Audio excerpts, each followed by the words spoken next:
नमस्कार, मैं दिव्यांशी आप सभी का स्वागत करती हूँ स्टडी आईक्यू पर। आज इस इंटरव्यू सेशन में हमारे साथ जुड़े हैं एक बेहद ही खास मेहमान, Shri Anil Kumar Upadhyay ji, an Indian Forest Officer of Batch 1985, retired as Additional Principal Chief Conserver of Forest, Sales and Licensing, Government of Madhya Pradesh।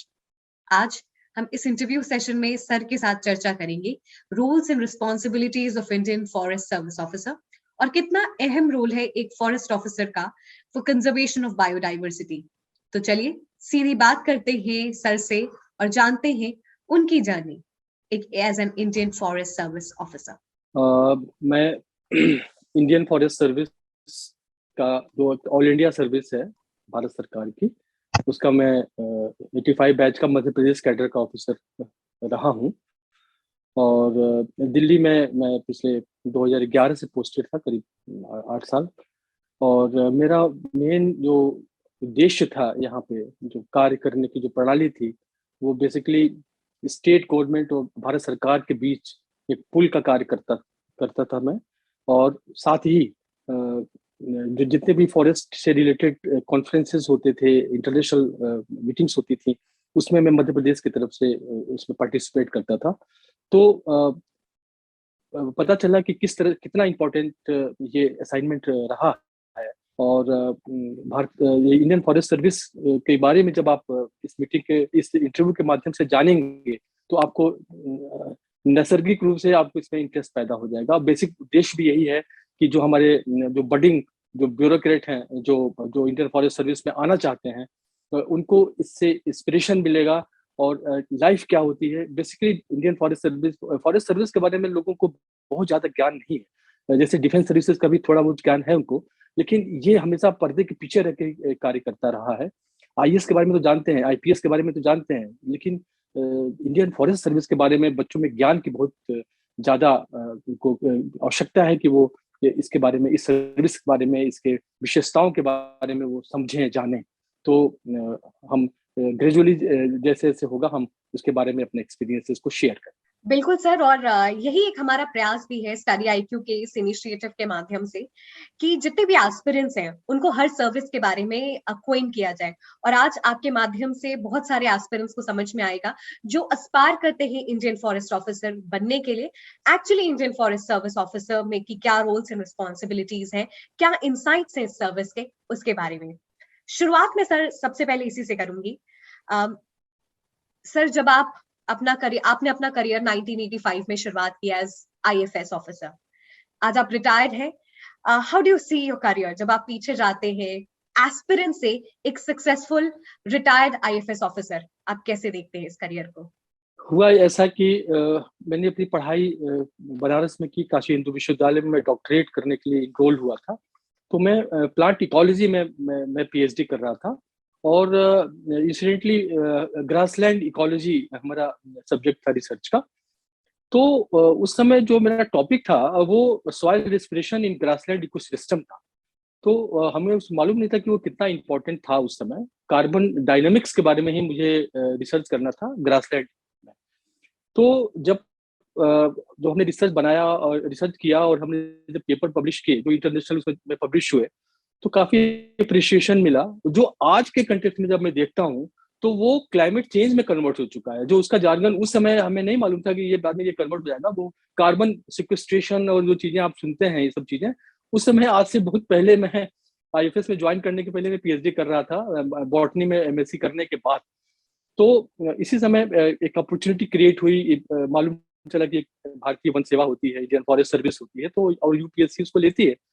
तो मुझे लगा कि पीएचडी का एक्सपीरियंस भी रहेगा और अगर मैं फॉरेस्ट सर्विस में इंटर करूं तो जो है एक करियर बन सकता है।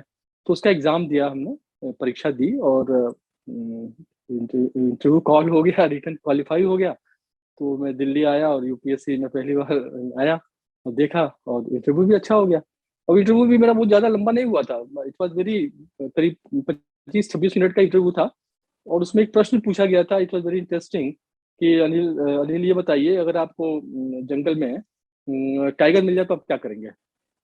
तो हमने मजाक में कह दिया कि करना तो टाइगर को है, मुझे क्या करना है। तो मेंबरों ने कहा कि आप मजाक मत करिए, आप सीरियसली बताइए अनिल कि जो है आप क्या करेंगे। हमने कहा नहीं, तो अगर पास में कोई पेड़ होगा तो चढ़ जाएंगे। तो जब मैं इंटरव्यू से तो बाहर निकला तो मुझे लगा कि इंटरव्यू तो वो छोटा सा हुआ और ज्यादा हुआ नहीं, और शायद सिलेक्शन नहीं होगा मेरा। तो जब उस समय तो जब सिलेक्शन होता था, तो उस समय तो भी था नहीं, पीआईबी में रिजल्ट निकलता था, और मैं उस समय दिल्ली में ही था। तो मैं अपना रिजल्ट देखने के लिए यूपीएससी खुद ही गया। जब मालूम लोगों ने बताया कि साहब रिजल्ट निकल चुका है आईएफएस का, तो आप जाके देख लीजिए। तो डर भी लग रहा था कि जाकर के यूपीएससी के नोटिस बोर्ड पे लगा हुआ था, उस समय ये इंटरनेट भी नहीं हुआ करता था। तो जब हमने देखना शुरू किया, नीचे से देखना शुरू किया, तो नीचे से नहीं था, आधा पे पहुंच गया तो लगा कि अब शायद नहीं हुआ है।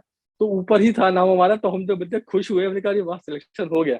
तो दैट वाज द फीलिंग, वो तो थ्रिल जो है ना, वो मैं शेयर करना चाहता था आप लोगों से कि really it is I mean.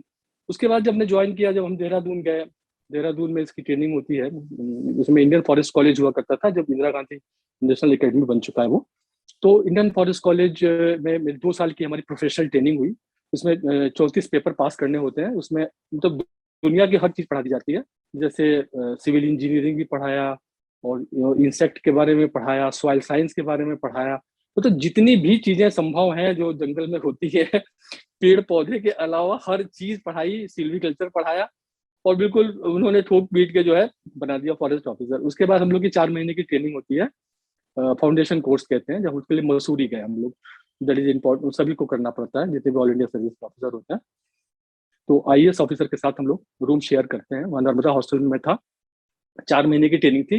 It was really thrill and बहुत ही इंटरेस्टिंग था। जो बच्चे वहां जाएंगे ना, तो उनको बहुत ही लगेगा कि हाँ मतलब कहाँ पहुंच गए हैं। तो देहरादून की ट्रेनिंग अपने आप में एक स्वर्ग है देहरादून। अगर आपने एफआरआई को देखा हो तो मतलब लगता नहीं है कि वो कितना सुंदर ब्रिटिश लोगों ने बनाया है उसको। तो कहना ही चाहता हूँ शॉर्ट में कि it was really journey which started from there. Then last में फिर क्या होता है कि हम लोग कैडर बंटते हैं। तो वो रात जो है वो कत्ल की रात कहते हैं उसको, उसमें आप वो कैडर बटेगा तो कैसा लगेगा। तो सब लोग सोच रहे थे कि भाई क्या कैडर, किसी को सिक्किम मिल रहा था तो किसी को केरल मिल रहा था। मैं भी सोच रहा था कि पता नहीं क्या मिलेगा मुझे। तो जब नाम अनाउंस हुआ तो मध्य प्रदेश कैडर मिल गया, और मैं बनारस का रहने वाला हूँ, यूपी का। तो हमने कहा चलो, और ये उस समय बेस्ट कैडर माना जाता है मध्य प्रदेश कैडर। उसमें तो छत्तीसगढ़ भी उसका पार्ट हुआ करता था। It was a huge cadre, इतना जंगल है वहां पे, इतना कि मतलब रियली इट इज। फिर मैं वहां से आया। प्रोबेशन पीरियड होता है शुरू में, 2 साल के लिए प्रोबेशन होता है। तो पहली posting as a assistant conservator of forest की होती है।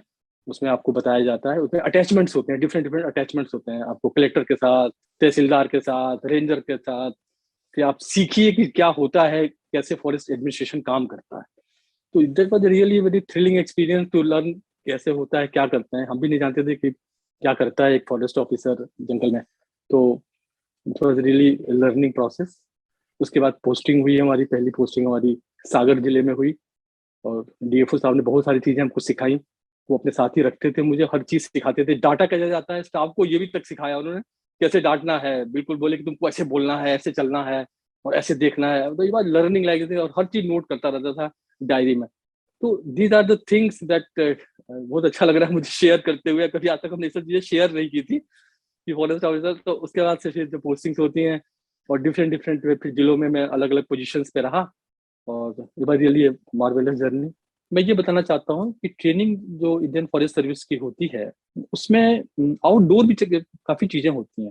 जैसे भारत दर्शन, भारत के हर पार्ट में हमको लेके जाते हैं। जैसे ईस्टर्न इंडिया में लेके जाते हैं, या सदर्न इंडिया साउथ में ले जाते हैं। ये पूरी प्लानिंग होती है, हर 6 6 महीने बाद हम लोग को पूरा भारत दर्शन कराया जाता है, और वहाँ के जंगलों को दिखाया जाता है। ये कितनी बड़ी चीज है कि आप पूरे भारत को देख सकते हैं पूरी ट्रेनिंग करते करते ही। नॉर्थ इंडिया में हम लोग गए थे, मुझे याद है, हम लोग कश्मीर गए थे। और कश्मीर में हम लोगों ने झेलम नदी के तट पे हम लोग का कैंप लगा था। और हम लोगों वहाँ 1 महीने रहे थे। गंधरबल एक जगह है वहाँ पे हम लोग 1 महीने रहे। अब तो कल्पना भी नहीं कर सकते जाने की। और फिर हम लोग वहां से 200 किलोमीटर गए थे लोलाब वैली।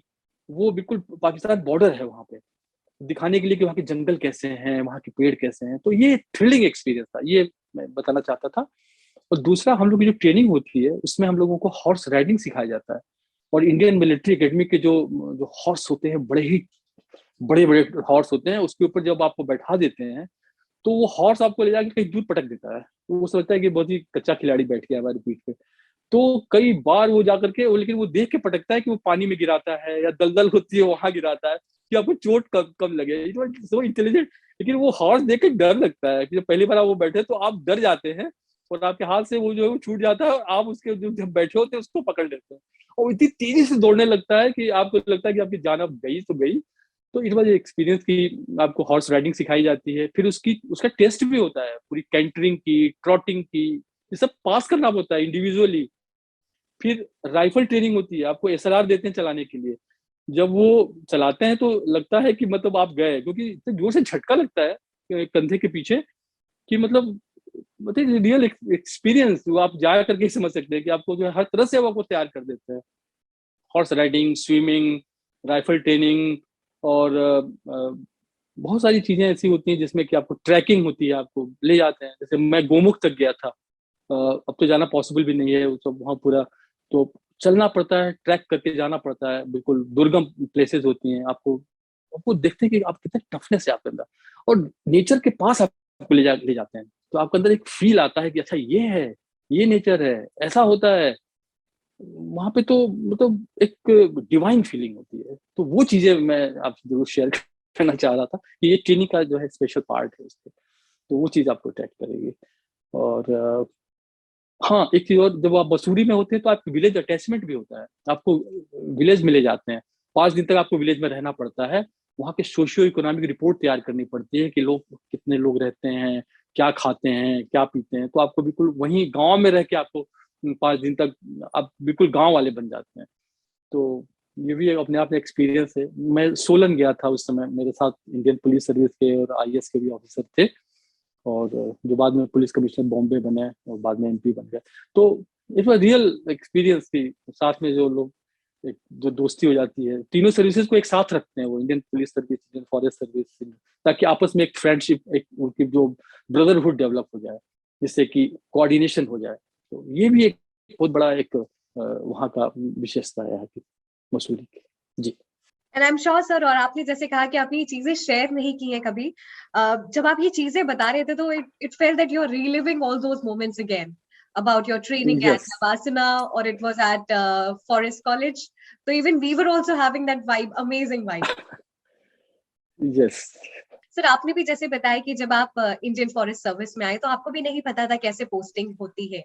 जी जी जी। सभी लोग क्यूरियस रहते हैं कि कैसे पोस्टिंग होती है, क्योंकि हमने सुना है कि एक आईएफएस ऑफिसर की पोस्टिंग नेशनल फॉरेस्ट पार्क्स में भी हो जाती है। बहुत they have to go to the vulnerable areas also. तो can you tell about this insights also from your experience?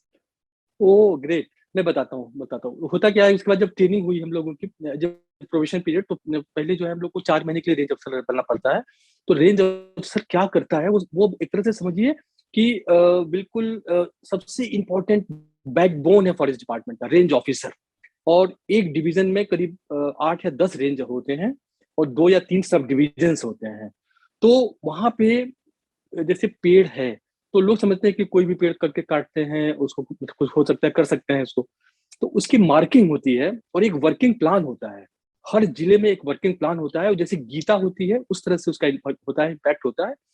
और उसमें एक बहुत ही सीनियर ऑफिसर जो है वो उसको लिखते हैं, उसको उसको कहते हैं working plan.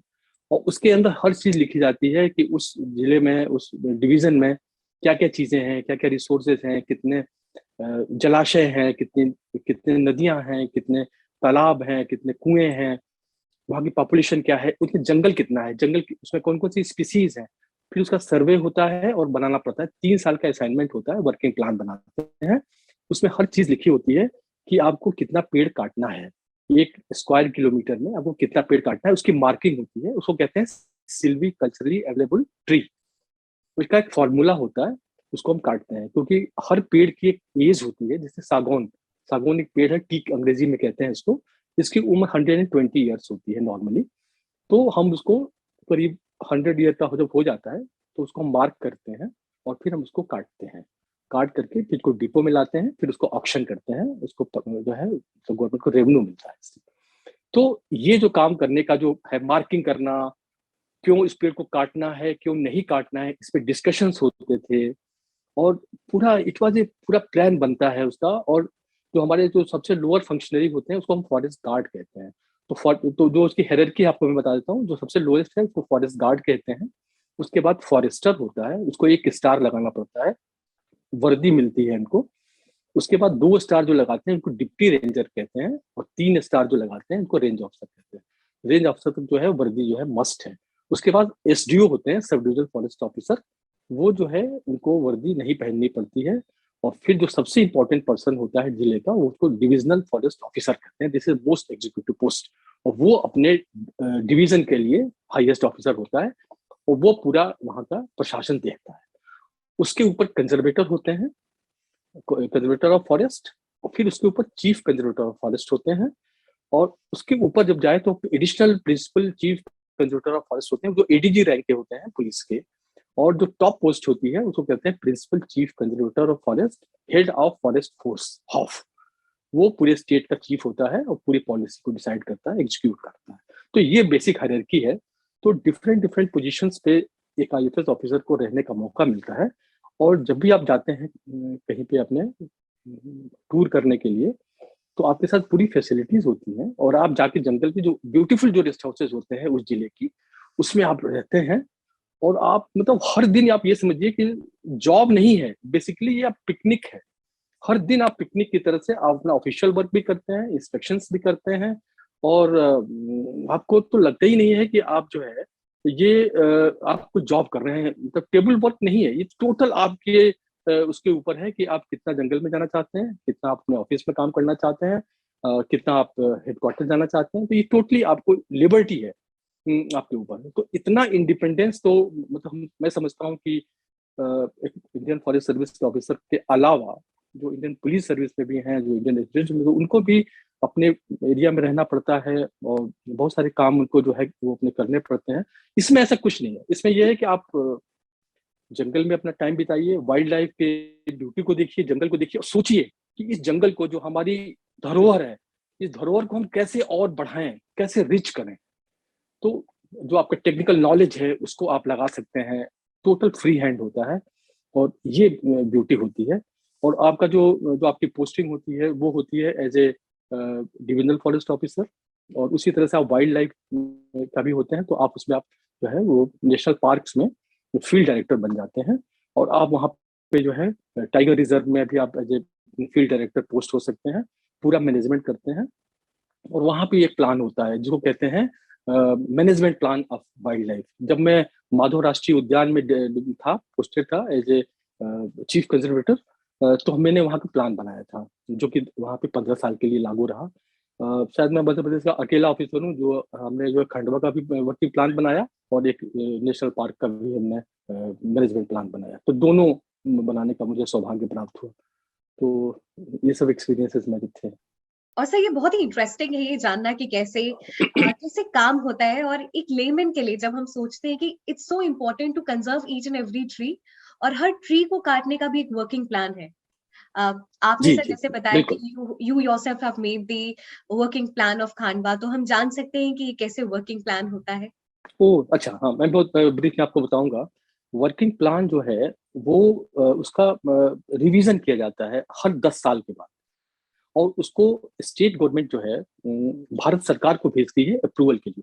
Final approval Bharat सरकार ही देती है। और वो जो वर्किंग प्लान होता है, जैसा हमने बताया, वो गीता होती है उस डिवीजन के। और उसके अंदर पूरे डेटा होते हैं कि उसके अंदर कितने पेड़ हैं, कितने कौन कौन स्पीसीज के पेड़ हैं, उसके अंदर कितने वाइल्ड लाइफ हैं, उनकी प्रजातियां क्या हैं, ये सब सर्वे करना पड़ता है। उसके लिए पायलट प्रोजेक्ट चलता है, और हम लोग फिर उसका जो है प्लानिंग करते हैं, और सर्वे के जो जो टेक्निक्स है उसका उपयोग करके एक्चुअल सर्वे करते हैं। और इसके लिए जंगल में जो है काफी जाना पड़ता है। और मैं करीब महीने में 25 दिन टूर करता था। और बड़ा एक इंटरेस्टिंग वाकया भी हुआ मेरे साथ कि जंगल में मैं कई बार रास्ता भटक जाते थे, क्योंकि रात हो जाती थी, और उस समय कोई लाइट भी नहीं रहता था। तो हम लोग चंद्रमा की रोशनी में हम लोग रास्ते ढूंढते थे। उसमें जीपीएस भी नहीं हुआ, जीपीएस भी नहीं, सिस्टम भी नहीं हुआ करता था। और डर ही लगता था कि वाइल्ड लाइफ आ जाएगी घने जंगल में। जो है जब हम लोग को रास्ता जब हम लोग भटक जाते थे, तो एक बार ऐसा वाकया हुआ कि जब हम लोग जंगल में गए, और काफी डीप अंदर जब पहुंच गए तो ड्राइवर ने कहा हमारे कि सर पेट्रोल खत्म हो चुका है और हम लोग जा ही नहीं सकते, कहीं आगे आगे बढ़ नहीं सकते। तो it was really very very tough time. तो फिर हमने एक स्टाफ को भेजा कि जाओ पास में पता करो कि कहीं कोई पेट्रोल वेट्रोल मिल जाए। कुछ गांव वाले रखते हैं पेट्रोल अपने उसमें सेफ्टी के लिए। तो वो गया लेने के लिए करीब 10 किलोमीटर मोटरसाइकिल से। तब तक हम गाड़ी में बैठे रहे और वेट कर रहे, सबको भूख भी लग गई थी, कुछ खाने को भी नहीं था। तो हम लोगों ने फिर वहाँ पास में देखा कि क्या मिल सकता है। तो वहाँ पे जो है उसका क्या कहते हैं भुट्टे का भुट्टे का खेत था। और उसको पकाने को तो छोड़िए, उसको लोग तोड़ के उसको खाना शुरू कर दिया। तो कहने का मतलब ये है कि जिसे कि बिल्कुल इट वॉज ए रियल। फिर उसके बाद वो पेट्रोल लेके आया, फिर वो रात को रास्ता ढूंढते ढूंढते हम लोग सवेरे तक पहुंच पाए। तो ऐसा कई बार होता था, but it was really thrilling. और the experience was so good कि उसको आज मैं जब याद कर रहा हूँ तो मेरे भी रोंगटे खड़े हो जा रहे हैं कि हाँ, अगर उसमें कुछ टाइगर आ जाता या कुछ ऐसी हो जाती। सांप तो कितनी बार पैरों में हम लोग के पास पहुंच जाता था और हम लोग उसे उठा के फेंक देते थे। ऐसे भी होता था, हमारा स्टाफ कहता था कुछ नहीं कुछ नहीं कुछ नहीं। इस तरह से चीजें होती रहती थी। तो इस तरह से वर्किंग प्लान हम लोगों ने बनाया। बहुत मेहनत करनी पड़ती है वर्किंग प्लान में। और सबके वेट कम से कम 10-15 किलो कम हो जाते हैं, तो खूब चलना पड़ता है। क्योंकि आप जब तक चलेंगे नहीं पैदल तब तक आप देख नहीं सकते हैं। और चलना तो इतना जरूरी है फॉरेस्ट ऑफिसर को, उसके लेग्स बहुत स्ट्रांग होने चाहिए। इसीलिए जब सिलेक्शन होता है तो 25 किलोमीटर आपको 4 घंटे में दौड़ना पड़ता है। शायद आपको मालूम होगा, दिव्यांशी मालूम है आपको ये? जब सिलेक्शन होते हैं तो आपको, जब आपका रिटर्न पास होता है, जब आप वो देते हैं इंटरव्यू देते हैं, उसके बाद नेक्स्ट डे आपका 25 किलोमीटर आपको जो है चलना पड़ता है 4 घंटे में। जो लोग पास नहीं कर पाते हैं वो जो है बाहर हो जाते हैं। तो मैं भी यहाँ पे इसका जो आयोजन होता है वो दिल्ली जू में होता है। तो मैं भी दिल्ली में जू में पहली बार गया और 25 किलोमीटर चल रहा था और मैंने प्रैक्टिस भी नहीं की थी, लेकिन मुझे इतना कॉन्फिडेंस था कि मैं चल लूंगा। अब अपने इनर स्ट्रेंथ से मैंने चक्कर लगाना शुरू किया। उसके 10 राउंड लगाने पड़ते हैं पूरे जू के, 10 चक्कर। एक चक्कर 2.5 किलोमीटर का है। तो 2.5 किलोमीटर जब लास्ट में होता है ना, जब 9th राउंड होता है तो लगता है कि भगवान अब इस राइड फिर दोबारा नहीं आना है। तो लगता है कि मतलब ये लास्ट पूरा हो जाए, और आखिरी होते होते लगता है कि बस जब मेरा खत्म हुआ तो मैं वही बैठ गया, हमने कहा पूरा कर लिया। फिर इतनी भी हिम्मत ताकत नहीं बची थी क्योंकि प्रैक्टिस ही नहीं थी, बस हमने अपने आत्मबल से कर लिया था 4 घंटे के अंदर। फिर एक किसी कोई मिला मुझे, कोई फ्रेंड, वहां तो फ्रेंड हो बन जाते हैं। तो हमने कहा तुम मुझे गेट तक ले चलो। तो वो गेट तक मुझे लेके आया। उसके बाद वहां पे खाट लगी थी, वहां पे छोले भटूरे बन रहे थे। भूख इतनी ज्यादा लग जाती है ताकि जो मिल जाए खा जाओ। तो उसके बाद मैंने जल्दी से, आंखें बंद हो रही थी और कुछ जल्दी जो खाया तो कुछ एनर्जी लेवल ठीक हुआ। तो ये तो स्ट्रेंथ बहुत ज्यादा होनी चाहिए क्योंकि आपको जंगल में चलना पड़ता है। और जितना ही आप चलते हैं ना उतना आप डिस्कवर करते हैं कि मतलब प्रजातियां, और आपको तरह तरह के इंसेक्ट्स दिखते हैं वहाँ। और वाइल्ड चीजें दिखती हैं, नदियां दिखती हैं, तो झरने दिखते हैं। जब आप अंदर जाते हैं तब लगता है अरे वाह, ये तो कभी देखा ही नहीं। तो वाइल्ड है बिल्कुल। तो ये सौभाग्य सिर्फ फॉरेस्ट ऑफिसर को ही प्राप्त है। और मतलब रियली ये एक स्वर्गिक स्वर्ग की अनुभूति सी होती है जब आप जंगल में जाते हैं, डीप जंगल में जाते हैं ना। तो इतनी मतलब कोयल की आवाज और उसकी आवाज, लगता है कि यहाँ से जाने की इच्छा नहीं होती। तो really it is very very inspiring for the candidate. मैं चाहूंगा कि जो जो बच्चे तैयारी कर रहे हैं वो खूब अच्छे से तैयारी करें और इस सर्विस में जरूर आए, उनकी बहुत जरूरत है अभी देश को एज ए फॉरेस्ट ऑफिसर। मैं आगे बताऊंगा कि क्यों जरूरत है। जी बिल्कुल सर। और जैसे आपने आपने अपने एक्सपीरियंस से बताया, अपनी सर्विस से रिलेटेड एक किस्सा भी शेयर किया, मुझे लगता है बहुत सारे लोगों को और इंस्पिरेशन मिलेगा। They will get the right reason to come into the service. जरूर, बिल्कुल। और फिर जैसे हमने वर्किंग प्लान बनाया, फिर वो भारत सरकार को गया। उसके बाद भारत सरकार ने उसको एक्सेप्ट कर लिया, तो वो 10 साल के लिए गीता हो गई। अब उसमें हम ना कुछ चेंज कर सकते हैं, ना कॉमा फुल स्टॉप भी नहीं लगा सकते। जो उसमें लिखा हुआ है, डीएफओ का मेन काम यही है कि उस किताब को खोले और उस कंपार्टमेंट को, उस कूप को बताए कि कैसे करना है। सब कुछ लिखा हुआ है उसमें। तो हमने ये लिखा है और मुझे खुशी है कि मेरे कार्यकाल में मेरा प्लान वहां चलता रहा। ये हिस्टोरिकल हो गया। ये खंडवा का प्लान जब मैंने बनाया तो वो मेरे प्लान के आधार पर 10 साल तक वहाँ के जंगलों की सुरक्षा की गई और जंगल वहां बढ़े उस कार्यकाल में। वैसे ही माधव राष्ट्रीय उद्यान में भी हमारे कार्यकाल में एक घटना मुझे याद आती है। जब वहां मैं पोस्टेड था तो वो एक सिंधिया का शिकारगाह हुआ करता था पुराना। सिंधिया को की शिवपुरी जो है उनका, उनकी राजधानी होती थी, समर कैपिटल होता था। तो ज्योतिरादित्य सिंधिया जी वहां पे जरूर आते थे, क्योंकि वो उनको उससे प्यार था। तो जब आते थे तो कहते थे डायरेक्टर साहब आप गाड़ी में पीछे बैठिए, मैं गाड़ी चलाऊंगा। तो कितनी बार मुझे सौभाग्य प्राप्त है कि ज्योतिरादित्य ने मेरी गाड़ी चलाई है और मैं पीछे बैठा हूँ। वो चलाते थे, राउंड लेते थे। तो वहां पे जो है उन्होंने हमसे कहा कि ऐसा है अनिल, कि मैं चाहता हूँ कि यहाँ पे टाइगर आ जाए। वहां पे टाइगर नहीं थे, टाइगर सब वहां से गायब हो चुके थे, खत्म हो चुके थे। तो हमने कहा ठीक है, इसका एक प्लान बना। बोले एक प्लान बनाओ, टाइगर इंट्रोडक्शन इन माधव राष्ट्रीय उद्यान। तो हमने उसका प्लान बनाया, और बनाने के बाद उसको सबमिट किया भारत सरकार को। उसके लिए फंड भी मिला। और जब तक मैं वहां रहा तब तक तो नहीं, लेकिन मेरे जाने के बाद मुझे बताया, जो बाद के डायरेक्टर आए, कि सर एक टाइगर आ गया था। वो जो प्लान हमने बनाया, उसके बाद से टाइगर जो था वो, मतलब रणथंभौर साइड से कॉरिडोर है उसका जो शिवपुरी को जोड़ता है, वहां से एक टाइगर आ गया, एक्चुअल टाइगर आ गया। और उसने उसका पगमार्क और उसकी फोटो भी भेजी थी मुझे देखने के लिए। हमने कहा चलो मेरी मेहनत सफल हुई, कि मैंने जो है जो प्रॉमिस किया था ज्योतिरादित्य सिंधिया जी से, वो हमने पूरा किया। तो उसको आज भी वो मेरा प्लान वहाँ लागू है। उसको कहते हैं introduction of tiger in Madhav राष्ट्रीय उद्यान। तो उधर ही वो बड़ी अंदर से सेटिस्फेक्शन मिलता है कि चलो टाइगर हमारे ऐसे एरिया में आया जहां से उसने छोड़ दिया था। उसका हैबिटेट इंप्रूव करने का प्लान था, बेसिकली हैबिटेट को हमने इंप्रूव किया और वो टाइगर वहां आया। That was the one of the achievements of my career. तो ये बहुत ही थ्रिलिंग एक्सपीरियंसेस आप अपनी जर्नी से बता रहे हैं, और मुझे लग रहा है कि डेफिनेटली जैसे अभी जो टाइगर रिस्टोरेशन वाली जो एक्सपीरियंस है, जो आपका काम है, that is really wonderful and incredible. Sir, पूरी जर्नी में हमने 2 किस्से सुने, एक ऐसा किस्सा जो आप हमेशा उसे याद रखेंगे? ऐसे तो कई किस्से हैं, लेकिन हम एक किस्सा जरूर याद करते हैं। जब मैं बालाघाट में डीएफओ था, उस समय वो कान्हा का एरिया हमारे एरिया से लगता है। और वहां पे हमें बताया वहां के स्टाफ ने कि 2 टाइगर की झपटे की लड़ाई हुई है और एक टाइगर उसमें मर गया। तो हम मैं वहां गया, रात को देखा हमने जाकर के। उसके 3 छोटे छोटे कप्स थे। वो छोटे छोटे कप्स थे, वो बिल्कुल बिल्ली की तरह लगते हैं। जो छोटे बच्चों को देखिए टाइगर को, तो बहुत छोटे छोटे लगते हैं।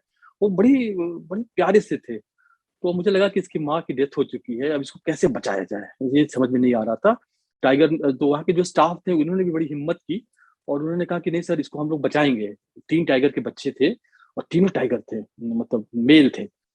तो हमने कहा चलो ले चलते हैं इसको। तो ले करके हम लोगों ने एक पिंजड़े में उसको रखा, और उसको फिर दूध पिलाते थे। उसको बॉटल में जैसे छोटे बच्चों को दूध पिलाते हैं, ऐसे पिलाते थे। और हम जाके देखते थे, हर दिन देखते थे कि वो इसको कैसा लगता है। वो धीरे धीरे धीरे बड़े होते गए, और मतलब बहुत जल्दी बढ़ते हैं। वो बड़े हो गए, बिल्कुल बच्चे, उसको प्यार भी करता था।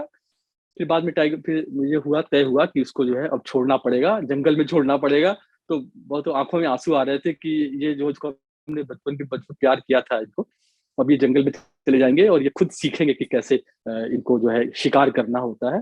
तो जब जा रहे थे तो बड़ा दुख लग रहा था।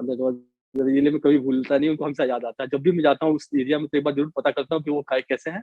तो खूब अच्छे से हैं, खुश हैं, खूब एडल्ट होकर के वो खूब शिकार करते हैं अपना।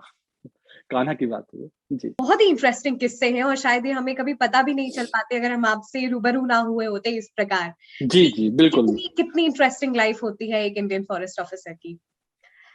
सर, आपने इनिशियली एक चीज मेंशन किया था कि हमें समझना है कि क्यों इंडियन फॉरेस्ट ऑफिसर की जरूरत है और क्यों युवाओं को आना चाहिए इसमें प्रेरित। तो अगर आप इसको थोड़ा सा हमें और समझा सके, आपने जैसे कहा। जी जी बिल्कुल। देखिए, बेसिकली क्या है कि एक समय था जब अंग्रेजों का जब जमाना था, भारत सर अभी स्वतंत्र नहीं हुआ था। तो उस समय इंपीरियल फॉरेस्ट सर्विस हुआ करता था। इंपीरियल फॉरेस्ट सर्विस की जो जो सैलरी थी वो उस समय के आईसीए से ज्यादा थी। ये बहुत कम लोग जानते हैं। इंडियन सिविल सर्विस हुआ करती थी, उसकी सर्विस से ज्यादा उनकी सैलरी हुआ करती थी। उसकी ट्रेनिंग फ्रांस में होती थी, इंडिया में नहीं होती थी। वो जाते थे वहां, और वो जो है वहां से ट्रेनिंग लेके आते थे। और उसके बाद उस समय का जो कंसेप्ट था वो ये था कि रेवेन्यू जनरेशन, बेसिकली जो हमारे जंगल थे और कॉलोनियल माइंडसेट था, तो वो हमारे जंगलों को काट करके स्लीपर्स बनाते थे, रेलवेज को डालते थे, पुलें बनाते थे, और एक्सपोर्ट करते थे। तो उनका जो ऑब्जेक्टिव था बेसिकली उस शुरू शुरू का, वो ये था कि रेवेन्यू जनरेट करना। पहली बार रिवोल्यूशनरी भारत में चेंज आया जब हमारी पॉलिसी बनी है 1988 में, जब जॉइंट फॉरेस्ट मैनेजमेंट कंसेप्ट आया। तो उस समय रियलाइजेशन किया गया कि हमारे जो जंगल कम हो रहे हैं, हर साल कम हो रहे हैं, तो इसको कैसे रोका जाए। तो इसके लिए कंसेप्ट आया, इसको कहते हैं जॉइंट फॉरेस्ट मैनेजमेंट। तो ज्वाइंट फॉरेस्ट मैनेजमेंट में क्या था कि हम वहाँ की जनता जो जंगलों में रहती है वो डिपेंडेंट है टोटली उनके ऊपर, जंगल के ऊपर, अपने उसके प्रोड्यूस के लिए, माइनर फॉरेस्ट प्रोड्यूस के लिए। तो उनको हम जोड़ें और उनको हम लाभ दें, मतलब share and care, that was the concept. Share करें, वो हमारे जंगल का केयर करेंगे। तो वो कंसेप्ट भारत सरकार ने एक रेजोल्यूशन के माध्यम से 1990 में ले आए। तो ये बड़ा ही रिवोल्यूशनरी था कि रेवेन्यू से हट करके हम लोग पीपुल सेंट्रिक हो गए। और पीपुल सेंट्रिक होने का नतीजा ये रहा कि उस समय फॉरेस्ट अफसर जो थे वो जंगल के लोगों के साथ बैठ करके बातचीत करने लगे। तो बेसिकली उस समय जो था कि उनका एक फॉरेस्ट ऑफिसर अपने आप में एक ब्यूरोक्रेटिक पोजीशन में रहता था कि भाई नहीं ठीक है, ऑर्डर चलता था उसका, हुक्म। अब वो धीरे धीरे वो डेमोक्रेटाइजेशन ऑफ द सर्विस हुआ, पीपल सेंट्रिक हो गया। और पीपल सेंट्रिक होने का नतीजा ये हुआ कि हमारे जंगल बहुत बढ़े। इस समय भारत में करीब 1.5 लाख समितियां हैं जो शेयर करती हैं प्रोड्यूस को, और वो केयर भी करती हैं ऐसे एरिया में। तो उसके लिए एक फंड बनाया गया, उससे उनको पैसे भी मिलते हैं, प्रोड्यूस भी मिलता है, उनको जलावन लकड़ी मिलती है, उनको चारा मिलता है। तो ये सब चीजें की गई। तो हम ये कहना चाह रहे थे कि अगर जो फॉरेस्ट ऑफिसर बन के कोई आदमी आएगा उसमें डबल सेटिस्फेक्शन है, मतलब उसको पीपुल के साथ इंटरफेस भी करना पड़ेगा। और उसके बाद जब हम जेएफएम में आए उसके बाद से एक हम लोग का एफडीए बना, that is called forest development authority. इसमें फंड, काफी फंड आए, पैसे आए, और इसमें हम लोगों को हर विलेज के अंदर बहुत सारे काम करने को मौका मिला। जैसे सड़कें बनानी पड़ी, पुल बनाना पड़ा, प्राइमरी हेल्थ सेंटर बनाना पड़ा। और जो काम एक डीएम करता है अपने रेवेन्यू डिस्ट्रिक्ट के लिए, रेवेन्यू विलेजेस के लिए, तो वो फॉरेस्ट विलेज के लिए हम लोग अपने डिस्ट्रिक्ट में करते थे। तो उससे बहुत सेटिस्फेक्शन मिला, गांव वाले जुड़ गए टोटल। जब उनको आप हेल्प करेंगे तो आपको सहायता करेंगे। और जंगल में 3 चीजों से बहुत लॉस होता है। एक तो जंगल में आग लग जाती है, तो उसको बुझाने के लिए गांव वाले ही आते हैं। नंबर 2, वहां पे जब लकड़ी कटती है, इलिसिट फेलिंग होती है, उसमें भी हमको सहायता पड़ती है, उनकी आवश्यकता पड़ती है। और तीसरा होता है इंक्रोचमेंट का, जंगल काफी ज्यादा लोग इंक्रोचमेंट कर लेते हैं, उसमें भी हमें गांव वालों की सहायता की जरूरत पड़ती है। तो जब हम उनको जोड़ते हैं, जब हम उनको शेयर देते हैं अपने जंगल में से, तो वो हमारे जंगल का केयर भी करते हैं। तो इसमें एक सेटिस्फेक्शन मिलता है कि हम अपने जंगल की रक्षा भी कर रहे हैं और हम अपने लोगों का भी ध्यान रख रहे हैं। तो इसमें डबल सेटिस्फेक्शन है। और आज के जमाने में जब ग्लासगो में जब कन्वेंशन हुआ है और जो कमिटमेंट दिया गया है हमारा 2070 तक नेट जीरो करेंगे, इमिशन करेंगे, उसमें जंगल का बहुत बड़ा रोल है। अभी एक रिसर्च पब्लिश हुआ है जिसमें ये कहा गया है कि करीब 32% हमारे जंगल जो है ये कार्बन को चेक कर सकते हैं, कम कर सकते हैं, सिक्वेस्ट्रेशन कर सकते हैं, इमिशन को बाइंड कर सकते हैं। तो इस क्षेत्र में काम करने के लिए बहुत असीम संभावनाएं हैं कि अगर हम जंगल को अपना बचाएं। उसमें भी मॉडल ये बनाया गया है कि हम पेड़ जो है कम लगाएं, जो हमारे जंगल नेचुरल वे में है उसको हम रिस्टोर करें। That is the model, that is the latest model, कि जो हमारे नेचुरल जंगल बचे हुए हैं उसको हम लोग रिस्टोर करें और उसको इनरिच करें। इट इज मच बेटर कि वो ज्यादा कार्बन को सिक्वेस्ट्रेशन करेगा। बनिश्वत की नए पौधे, नए पेड़ लगाए हैं, उसको बढ़ने में भी 50 साल 60 साल लग जाता है। लेकिन जो बचे हुए पेड़ हैं उनको अगर हम बचाएंगे तो हमारे कार्बन बचेंगे। तो इससे सीधे सीधे जो मेरा एनडीसी है, नेशनल कंट्रीब्यूशन है हमारा, जो कमिटमेंट किया गया है भारत सरकार ने, उसको भी सहायता मिलेगी। तो अगर हमारे ब्राइट जो लोग आएंगे हमारे इंडियन फॉरेस्ट सर्विस में, उनको इसका सेटिस्फेक्शन मिलेगा कि वो देश के लिए काम कर रहे हैं, पोल्यूशन कम करने में काम कर रहे हैं, क्लाइमेट चेंज के लिए काम कर रहे हैं, और वो ग्लोबल वार्मिंग को 2 डिग्री से नीचे रखने में सहायता कर रहे हैं। तो ये बहुत बड़ा उनके पास एक संसाधन उपलब्ध है जो टोटल डोमेन में आता है फॉरेस्ट ऑफिसर के। इसमें कोई किसी और का दखल नहीं है। श्योर आपकी पॉलिसी काम आती है, और आप एक टेक्निकल हैंड हैं जो पूरे वर्ल्ड में रिकॉग्नाइज किया जाता है। जो इंडियन फॉरेस्ट कॉलेज के जो जो जो स्टूडेंट होते हैं, जैसे हम लोग हैं, या इंदिरा गांधी नेशनल अकेडमी के, उसको फाओ ने रिकॉग्नाइज किया है world wise as a expert. तो एज ए एक्सपर्ट आप कोई बात कहेंगे तो उसको बहुत सुना जाता है। और आज का जमाना क्लाइमेट चेंज का है, ग्लोबल वार्मिंग का है, और उसके ऊपर जो है आप काम कर सकते हैं। इसमें असीम संभावना है रिसर्च करने की भी और जॉब सेटिस्फेक्शन की भी। और आने वाला समय जो है पीपल सेंट्रिक रहेगा, क्योंकि पर्यावरण अगर ठीक नहीं है, पोल्यूशन अगर आपका जो है, तो आपको फिर लाइफ की बाकी चीजें तो बाद में आती हैं। जब लाइफ थ्रेटेंड हो जाता है तो उसको बचाना बहुत जरूरी है, और इसमें हम जंगल बहुत सहायता करते हैं। सर, आपने जैसे अभी बात की कि जंगलों का बचाना बहुत जरूरी है और this is the plan that we are working upon. मैं आपसे थोड़ा ये समझना चाहती हूँ कि जब human existence is impossible without conserving the biodiversity, जब हम कंजर्विंग ऑफ बायोडाइवर्सिटी की बात पर आज इतना स्ट्रेस देते हैं, मैं ये समझना चाहती हूँ कि ये जो डिक्लाइनिंग है वो आया कहाँ से, इतना बड़ा संकट ये बना कैसे? देखिए, 2-3 चीज़ें ऐसी हैं, जिस पे कि हमारा कोई अख्तियार नहीं है। हम लोग का जो एक्सटिंक्शन हुआ है, एक्सटिंक्ट हो जाते हैं ये प्रजातियाँ, ये कई बार नेचर खुद करती रहती है और ये एक नेचुरल प्रोसेस है। लेकिन हुआ क्या कि पिछले 50-100 साल में ह्यूमन इंड्यूस्ड जो डिग्रेडेशन हुआ है, ये बड़ा ही खतरनाक हो गया। इसमें हमने अपने स्वार्थ के लिए नेचर को बहुत बहुत ज़्यादा डैमेज कर दिया और वो जो है इसके कारण बायोडायवर्सिटी अफेक्ट हो गई। बायोडायवर्सिटी क्या है? मतलब एक चींटी से लेकर के एलिफेंट तक और व्हेल से लेकर के ह्यूमन बीइंग तक सब आपस में जुड़े हुए हैं। ये बहुत कम लोग जानते हैं कि एक फूड चेन होता है और एक फूड वेब होता है। सब जो है डिपेंडेंट है एक दूसरे के ऊपर अपने एनर्जी के रिक्वायरमेंट के लिए। जो टाइगर है वो टॉप आपका जो कार्निवोर है वो डिपेंडेंट है हिरन के ऊपर। हिरन जो है वो घास के ऊपर। तो एक पिरामिड बनता है। उस पिरामिड का एक पूरा इकोलॉजी है इसके पीछे। तो इसलिए बायोडाइवर्सिटी में ये नहीं है कि अगर आप किसी एक इंसेक्ट को खत्म कर दें तो क्या होगा। लोग समझते हैं कुछ नहीं होगा, ऐसा नहीं है। अगर आप मधुमक्खियों को खत्म कर दें पूरे विश्व से तो 1 महीने के अंदर पूरी प्रजातियां खत्म हो जाएंगी इंक्लूडिंग मैन, क्योंकि जो है कुछ भी नहीं हो पाएगा। पॉलिनेशन के लिए वो जिम्मेदार हैं। उससे जो हमको फ्रूट्स मिलते हैं, जो अन्न मिलता है, वो सब बंद हो जाएगा, टोटल खत्म। हम लोग को अन्न के लिए तरसना पड़ेगा, हम लोग को फलों के लिए तरसना पड़ेगा। तो एक इतना डेलिकेट लिंक है बायोडाइवर्सिटी का कि मुझको समझने की जरूरत है। अभी कई प्रजातियां ऐसी हैं जो हम लोग एक्सप्लोर नहीं कर पाए। भारत में कुल इस समय 93,000 प्रजातियां हैं। इसमें से 40,000 जो है वो पौधे हैं और करीब 90,000 जो है ये इंसेक्ट हैं और एनिमल हैं। तो भारत में, लेकिन इसके अलावा भी और ज्यादा रिसर्च हो रहा है और आईयूसीएन इसको डॉक्यूमेंट करता रहता है, जिसको कि हम लोग रेड डेटा बुक कहते हैं, जो थ्रेट एंड और इसका। तो बायोडाइवर्सिटी का अपना एक महत्व है और क्लाइमेट चेंज, वो दोनों लिंक्ड हैं आपस में। हमने परिवर्तन किया पर्यावरण में, पोल्यूशन किया, बहुत सारी प्रजातियां खत्म होती जा रही हैं और परमानेंटली खत्म हो रही हैं। वो लौट के उनका आने का कोई चांस नहीं है। जो हमारे कोरल रीफ्स हैं उसके अंदर ब्लीचिंग हो रही है, उसके अंदर पूरा संसार है इंसेक्ट का, और सब उसके अंदर वो रहते हैं, हैबिटेट है, वो खत्म होता जा रहा है। 50% हम लोग लॉस कर चुके हैं।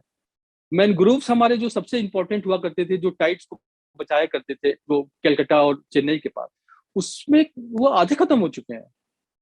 तो उसको रिस्टोर करना नेचर सहायता तभी कर सकती है जब हम लोग इस चीज को कंजर्व करने के लिए तो चले और चीजों को समझें, इंट्रिकेसीज को। तो जो एक फॉरेस्ट ऑफिसर है वो समझता है चीजों को। कोई भी पॉलिसी बनाता है तो उसके पीछे वो सोच है, उसके पीछे कि हाँ, हमको पर्यावरण को भी बचा के रखना है और बायोडाइवर्सिटी को भी कंजर्व करना है और अपने बाकी ह्यूमन रेस को भी बचा के रखना है। तभी संभव है कि हमारे बाकी चीजें सुरक्षित रहें। और मैं as a biodiversity expert Bihar का असाइनमेंट में रहा हूँ मैं, और मैंने बिहार के लिए एक प्लान भी बनाया जायका प्रोजेक्ट के नाम से। वहाँ के सीएम ने कहा कि आप एक प्रोजेक्ट बनाइए, तो मैं वहाँ बिहार का बायोडाइवर्सिटी एक्सपर्ट के रूप में मेरा अपॉइंटमेंट हुआ था। तो वहाँ पे कोई भी प्रोजेक्ट नहीं था आज तक, कोई कोई वर्ल्ड बैंक का भी प्रोजेक्ट नहीं था। तो उन्होंने कहा कि आप कोई बड़ा प्रोजेक्ट बनाइए 8 साल। तो हमने एक 8 साल का प्रोजेक्ट बनाया, जायका सपोर्टेड, 1300 करोड़ का। उससे काफी लोगों को रोजगार भी मिलेगा, जंगल की सुरक्षा भी होगी, और हमारे जितने भी वहाँ के वेटलैंड्स हैं, जितने वाइल्ड लाइफ हैं, जितने जेएफएम है, सबको जो है उनको सहायता प्राप्त होगी। तो इस तरह के प्रोजेक्ट की बहुत जरूरत है, हर स्टेट की जरूरत के लिए जरूरत है। वो एक मॉडल बन सकता है जिससे हम अपना कंजर्व बायोडाइवर्सिटी कंजर्व कर सकते हैं और अपने जंगलों की सुरक्षा भी कर सकते हैं। फिर आपने अपना एक प्लान हमारे साथ शेयर किया, और आपने भी जैसे मेंशन किया कि स्पीशीज एक्सटिंक्ट हो रही हैं। Scientist also have suggested that we are losing race against the time and species are disappearing and we have already reached the stage of extinction. Short term और long term measures specifically India के लिए क्या होने चाहिए? देखिए, short term major तो ये है कि सबसे पहले हम लोग आइडेंटिफाई करें कि हमारा जो थ्रेट परसेप्शन है उस पर्टिकुलर एरिया का, उसका एक एक प्लान बनता है उसको कहते हैं एक रेकी प्लान, कि हम ये समझने का प्रयास करें कि जो हम थ्रेटेंड हो रहे हैं, हमारी जो जो प्रजातियां हैं, उसको हम लोग कैसे रोक सकते हैं इमीडिएटली। तो उसमें कई उसके टेक्निक्स हैं और हम उसके वहां को सुरक्षा कर सकते हैं, उनका पॉपुलेशन सर्वे करके और उसको बढ़ा करके कैप्टिविटी में। और दूसरा लॉन्ग टर्म के लिए, जैसा हमने बताया कि एक 25 साल का पर्सपेक्टिव प्लान बनता है, जिसमें कि हम पूरा फिर उनके जो है डिटेल उनका वर्कआउट करते हैं, और उसमें काफी काफी एक्सपर्ट्स भी लगते हैं हर चीज के, जैसे इंटरमोलॉजिस्ट हैं, या आपके पेड़ के लिए जो सिल्वीकल्चरिस्ट हैं, इनकी एक टीम होती है, और वो जाकर के उस एरिया के बारे में पूरा रिपोर्ट तैयार करती है और देखती है कि कितनी प्रजातियां ऐसी हैं जो थ्रेटेंड हैं और कितनी ऐसी हैं जो इंडेंजर्ड हो चुकी हैं। तो उसके आधार पर उनके सबके स्पेसिफिक प्लान बनते हैं और उसको हम बचाने का प्रयास करते हैं। एक बेंचमार्क तैयार होता है, फिर बेंचमार्क से हम लोग प्लान करते हैं कि 5 साल में हम कहाँ रहेंगे, 10 साल में कहाँ पहुंचेगा, और कैसे उनको हम प्रिजर्व करेंगे। उसको कहते हैं ANR, assisted natural degeneration scheme. उसमें हम लोग नेचर को प्रोटेक्ट कर देते हैं, तो नेचर अपने आप ग्रो करना शुरू करता है। अगर हमने जैसे मान लीजिए हमने जंगल को बचा लिया सिर्फ प्रोटेक्शन दे करके, तो जंगल आ जाता है, वापस आता है। नेचर में बहुत पावर है और थोड़े से केयर की जरूरत है। उसको सिर्फ हमको कुछ नहीं करना है, सिर्फ प्रोटेक्ट करना है। वहां पे एंट्री जो है मतलब कम करनी है। उससे हम वहां पे उसको कहते हैं natural ANR, assisted natural degeneration. तो डिजेनरेशन हो करके वो जंगल फिर से रिकूप कर जाता है करीब 5 से 7 साल के अंदर। तो ये शॉर्ट प्लानिंग हो सकती है। और प्लांटिंग करके, आर्टिफिशियल डिजेनरेशन करके, उसके अंदर प्लांटेशन एक्टिविटीज करके हम उसको जंगल को बढ़ा भी सकते हैं। जहाँ गैप प्लांटिंग की जरूरत है वहाँ गैप प्लांटिंग करते हैं। जहाँ पर की स्पेसिफिक आवश्यकता है ट्रीटमेंट करने की, तो करते हैं। वो सब लिखा होता है वर्किंग प्लान में, जिसको कहते हैं प्रेस्क्रिप्शंस। तो हर एरिया के लिए एक प्रेस्क्रिप्शन लिखा होता है, वो बड़ा डिटेल्ड होता है। उसको अगर हम सिर्फ फॉलो करें तो हम उसको जान सकते हैं कि हम कैसे हम जंगल को बचा सकते हैं। तो उसी को प्लानिंग में काम आता है। सर, एक और चीज मैं आपसे समझना चाहती हूँ, जैसे अभी हम डिक्लाइनिंग बायोडाइवर्सिटी की बात कर रहे हैं, is there a direct link between declining biodiversity in emerging of diseases like कोविड-19 पैंडेमिक? जी जी बिल्कुल। ये जैसे आपने देखा कि ये इस बार जो बायोडाइवर्सिटी का जो हम लोगों ने जो डिक्लाइनेशन हुआ है, तो जैसे ये कहा जाता है कि बैट से ये कोविड जो आया, तो देखिए कितना थ्रेट है कि हमको ये मालूम नहीं है कि जो वाइल्ड में रहने वाली जो प्रजातियां हैं वो किस तरह से रिएक्ट करेंगी और किस तरह से वो थ्रेट, पूरा रेस खत्म हो सकता है। अगर ये तो वैक्सीन भगवान की कृपा से आ चुके हैं और दवाइयां भी बहुत सारी बन रही हैं, और इसके लिए heads off to our scientist and our doctors तो इस काल में। लेकिन बेसिकली बायोडाइवर्सिटी को इतना हमने बताया ना कि ये इतना ये जो डिवाइड लाइन इतनी थिन है और ये इतना बारीक है कि उसको समझ करके ही कुछ आगे बढ़ने की जरूरत है। तो हर स्पीसीज में एक पोटेंशियल है, जो कि अगर हमने उसको जो है छेड़ा, तो आज नहीं तो कल वो हमारे हमारे रेस को भी चैलेंज कर सकती है। और कोविड जो है इसका सबसे क्रूएल उदाहरण है। हम लोग के 2 वर्ष जो है टोटल कोविड के रोकथाम में ही चले गए, और वायरस ने किस तरह से अफेक्ट किया है और उसका बिहेवियर भी नहीं मालूम है। म्यूटेशंस होते जा रहे हैं। अभी एक और वायरस इसके बाद भी आ गया है, ओमाइक्रॉन के बाद से, जो फ्रांस में पाया गया है। वो बताते हैं कि और भी ज्यादा उसके बारे में कुछ भी नहीं मालूम है। जितने भी कयास लगाए जा रहे हैं, जितने भी लोग सोच सकते हैं साइंटिस्ट कि भाई इसमें कितना होगा, तो वो चीज म्यूटेशन पे डिपेंड है, कितना म्यूटेशन। और हर स्पीसीज अपने को सरवाइव करने के लिए म्यूटेशन करता रहता है। म्यूटेशन एक उनका नेचुरल प्रोसेस है, जिससे कि वो चाहते हैं कि सरवाइव करते रहना और वो करना। तो हम जो है इसको कहते हैं ना कि मतलब तलवार है, दुधारी तलवार। जैसे अगर आप ठीक से आपने हैंडल नहीं किया चीजों को, तो वो आपको नुकसान भी कर सकता है। तो इसी तरह से बायोडाइवर्सिटी को अगर हम डिस्टर्ब करेंगे, तो उसके रिजल्ट्स अननोन है, और कोई भी प्रजाति जो है वो एक थ्रेट परसेप्शन में आ सकती है। बिल्कुल सर, और आपने भी जैसे मेंशन किया और हम भली भांति परिचित है कि अगर हम बायोडाइवर्सिटी को कंजर्व नहीं करेंगे तो human existence is not possible. इन सारी जी चीजों को एक्नॉलेज करते हुए कैसे हम बैलेंस करें human development with conserving diversity? Okay. देखिए सबसे बड़ी बात यह है कि जो ह्यूमन बीइंग है वो इस समय बहुत सारी चीजें कर सकता है। एक अगर थोड़ा सा भी उसको ये अगर वो समझ हो कि हम नेचर के अगेंस्ट नहीं जा सकते, अगर थोड़ा सा भी उसके अंदर ये लर्निंग प्रोसेस में अगर है, और ये बचपन से ही हो सकता है, बच्चों को ये अभी कोर्स के अंदर लाया जाए, क्लाइमेट चेंज का के जो है मतलब चैप्टर हो, बच्चे समझें कि ग्लोबल वार्मिंग क्या चीज होती है। और अगर हमारा टेम्परेचर 2 डिग्री के ऊपर चला गया, भगवान करे कि न जाए, या 3 डिग्री हो गया, तो जितने ये हमारे टापू हैं सब डूब जाएंगे, कितने कंट्री जो है जो इनका एग्जिस्टेंस खत्म हो जाएगा। ये सोचिए कितनी बड़ी बात है कि मतलब अस्तित्व मिट जाएगा। पानी जैसे हम लोगों का भी जो है वो चेन्नई और हमारा कलकत्ता और जो है मुंबई, ये भी डूब सकता है। तो क्यों? क्योंकि आपके जो है ये सब मेल्ट कर जाएंगे। हमारे मेल्टिंग हो ही रही है, हमारे जितने भी जो जो वो है आइस है, वो मेल्ट हो रहा है।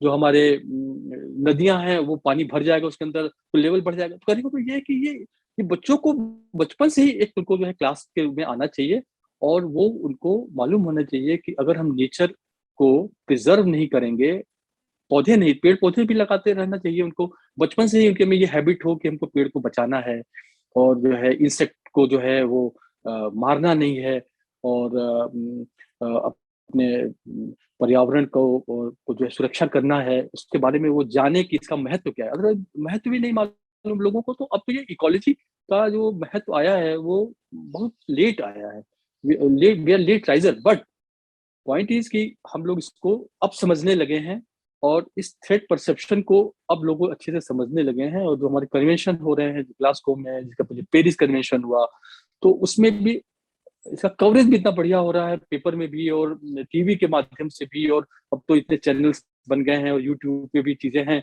और सोशल मीडिया भी काफी जागरूक है।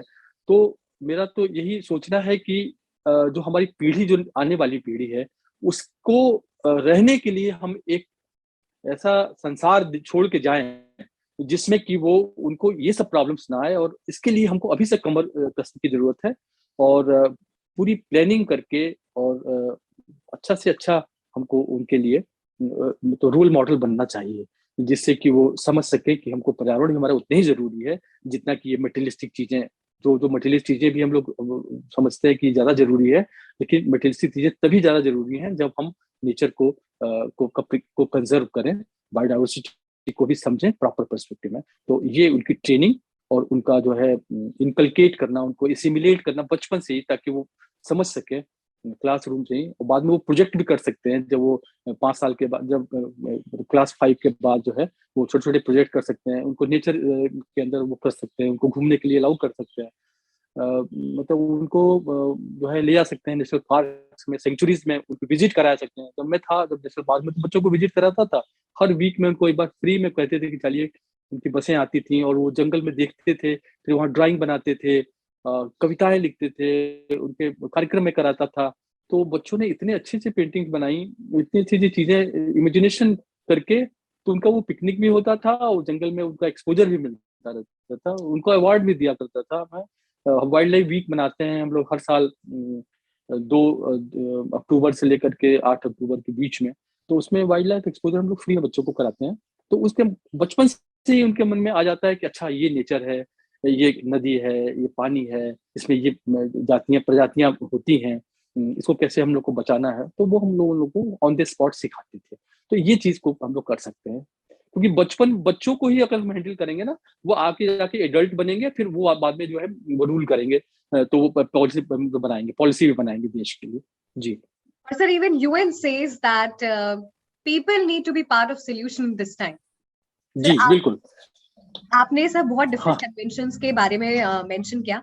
सर, एक बहुत इंपॉर्टेंट इश्यूज जो मैं आपके माध्यम से समझना चाहती हूँ कि डिफरेंट कंट्रीज ने, they are coming together making plans for curbing global warming.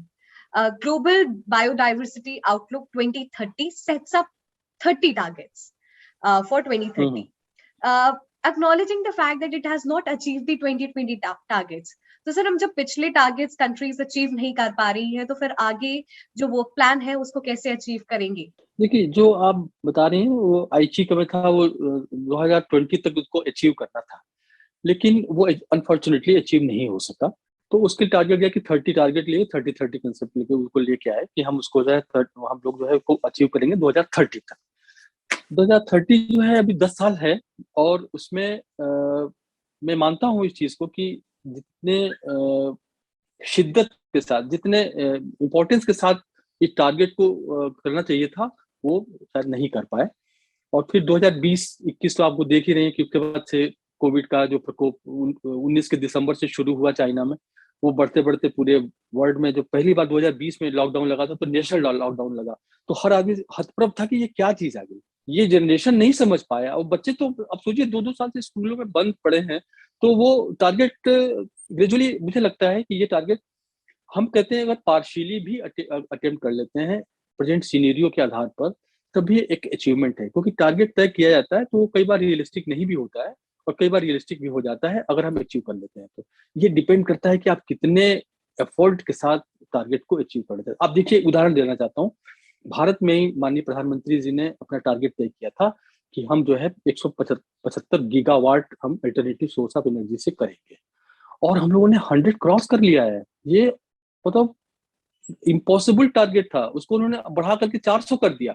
और अभी जब उन्होंने ग्लासगो में मीटिंग हुई तो उन्होंने उसको 500 कर दिया है, 500 गीगावाट अल्टरनेटिव उससे करेंगे। तो मतलब, और कितनी मतलब मेहनत के साथ वो टारगेट को अचीव करने के लिए रिव्यू मीटिंग्स और मतलब करते हैं, चेज करते हैं। तो अपने आप में एक मार्वेलस है एफर्ट करना कि कोई चीज को अचीव करना। तो अगर इतने एफर्ट के साथ हम टारगेट तय करें तो हम जरूर अचीव करेंगे, इसमें कोई शक की गुंजाइश नहीं। भी 10 साल हमारे पास है और हम कुछ भी कर सकते हैं, इतनी पोटेंशियल है, बस कमिटमेंट चाहिए। और कमिटमेंट अगर है और बचाना है अगर, क्योंकि और कोई तरीका ही नहीं है। अगर हम अब ग्लोबल वार्मिंग को नहीं रोकेंगे तो पूरी की पूरी ह्यूमन रेस प्रभावित हो जाएगी। यहाँ पे तो मतलब सर्वाइवल मुश्किल हो जाएगा। अभी शायद कल्पना नहीं कर पा रहे हैं। अभी छोटे जो थनबर्ग ने और बाकी लोगों ने, जो बच्चों ने जो जो हेल्प किया इसके माध्यम से उसके बारे में, तो वो शो करता है कि जागृति बच्चों में भी अब आ रही है। वो समझ रहे हैं कि आने वाला समय जो है वो कठिन होने वाला है। तो हमको हर हालत में अचीव करना ही पड़ेगा। यूनाइटेड नेशंस भी जो है उस चीजों को समझ रही है, और भारत सरकार को भी उसने जो है धन्यवाद दिया है कि हाँ, आपने टारगेट को, एनडीसी के टारगेट को बहुत ही उससे आपने अचीव कर लिया है, बाकी कंट्रीज नहीं कर पाई हैं। और इसके लिए हम माननीय प्रधानमंत्री के शुक्रगुजार हैं कि उन्होंने चीजों के महत्व को समझा और उन्होंने ये तय कर दिया कि भाई नेट जीरो इमिशन 2070 तक, उस समय तक कोई लक्ष्य नहीं था हम लोग के पास। उन्होंने इसको सोचा कि 70 तक हम लोग जो है कोयला वेला सब बंद कर देंगे, कोयले पे डिपेंडेंट नहीं रहेंगे, solar energy, wind energy, nuclear energy और वाटर वाल से जो है वो होता है उसको हाइड्रो एनर्जी, इसके माध्यम से ही हम अपना वो करेंगे। सोचिए, कल्पना करिए कितना मतलब स्वस्थ देश होगा। और दिल्ली में जो हर साल जो गैस चैम्बर बन जाता है, हम लोग हर साल झेल रहे हैं, और आज भी अभी भी हम लोग की मतलब कितना डैमेज हो रहा है, हम लोग के लंग्स डैमेज हो रहे हैं, छोटे छोटे बच्चों के लंग्स डैमेज हो रहे हैं। उन्होंने तो देखा ही नहीं, सितारे नहीं देखे चांद, और जब ऊपर देखते हैं तो उनको धुआं दिखता है। जो 5 साल से छोटे बच्चे हैं उन्होंने तो कभी देखा ही नहीं कि मतलब जो है सितारे क्या होते हैं और तारे कैसे चमकते हैं। तो ये सोचिए ना, ये कितना हम लोग क्या दे रहे हैं उनको मतलब। तो हम लोग के लिए बहुत बड़ी जिम्मेदारी हम लोग के ऊपर है कि जो हमारा साइंटिस्ट ग्रुप है, जो जो हमारे ब्यूरोक्रेट एडमिनिस्ट्रेटर हैं, उनको ऐसी पॉलिसी बनानी है और उसको फॉलो भी करना है। पॉलिसी बनाना तो एक आपका एक विजन हो सकता है, एक मिशन हो सकता है, लेकिन उसको अचीव करने के लिए आपको पूरी शक्ति के साथ अगर आप उसको चेस करेंगे तो कोई ऐसा टारगेट नहीं है जो अचीव ना हो सके। उसके पहले ही अचीव हो जाएगा, मैं तो यहाँ तक कह सकता हूँ। आवश्यकता है एक ऐसे कमिटेड टीम की जो कि 30 क्या और ज्यादा भी अचीव कर सकते हैं। बेशक, and we are the part of solution and we have to seek alternative for yes, affordable and sustainable exactly exactly, बिल्कुल बिल्कुल बिल्कुल। तो ये हमने बहुत सारी बायोडाइवर्सिटी, ग्लोबल वार्मिंग और किस तरीके से हम एक अफोर्डेबल और सस्टेनेबल सॉल्यूशन दे सकते हैं। सर, मैं अब कुछ यूपीएससी एस्पिरेंट्स के लिए पूछना चाहूंगी। You've been guiding a lot of UPSC aspirants who are preparing for UPSC, CSC and also जी जी। मैं स्पेसिफिकली अगर मैं फॉरेस्ट सर्विस की बात करूं, किस तरीके से उन्हें तैयारी करनी चाहिए? क्योंकि अगर हम प्रीलिम्स में देखें तो कट ऑफ फॉरेस्ट सर्विस का ज्यादा रहता है।